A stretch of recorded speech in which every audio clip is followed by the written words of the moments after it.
Ayyee Oromoo ko akkam jirtu nagaadha arrasgaa waan gabaabduu tokko seenaadha gabaabduu qabadhee isiniif dhiyaadhee jira seenaan kun akkas fakkaata bara tokko mucaa tokkotu ture mucaan kun fuudhuu didee mana hin bulle jechuudha maatiin isaa baay'eetti dhiphataa turan inni immoo maatii isaaf dhageettaa didee fuudhuu dide dhumarratti immoo abbaan mana kootii baay'ee yookaan fuune murtii jedhu irratti murteessee jennaan mucaan kun maal jedha durbee an fuudhoo jiraatte ardhuma fuudhee ardhuma ulfooftee ardhuma immoo ishee deettu yoo jiraatte in fuudhaa ishee sanaaf jedhe abbaan isaa immoo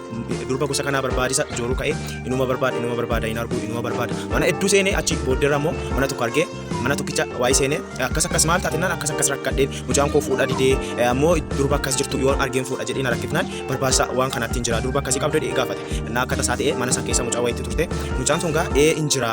bakka anaa fuudhu jennaan ati ardhuma isaa hirumte ardhuma ulfoofte ardhuma deettaa jedhee abbaan mucatti gaafannaan akkasan ardhuma mucaan na fuudhu sun dhufuu qaba aniif inni wal arguu qabnaa jedhe kana booda abbaan mucaallee gammachuudhaan guutame mucatti qabatee gara mucaasaa gara manaatti fuudhee deeme gaaf mana ga'u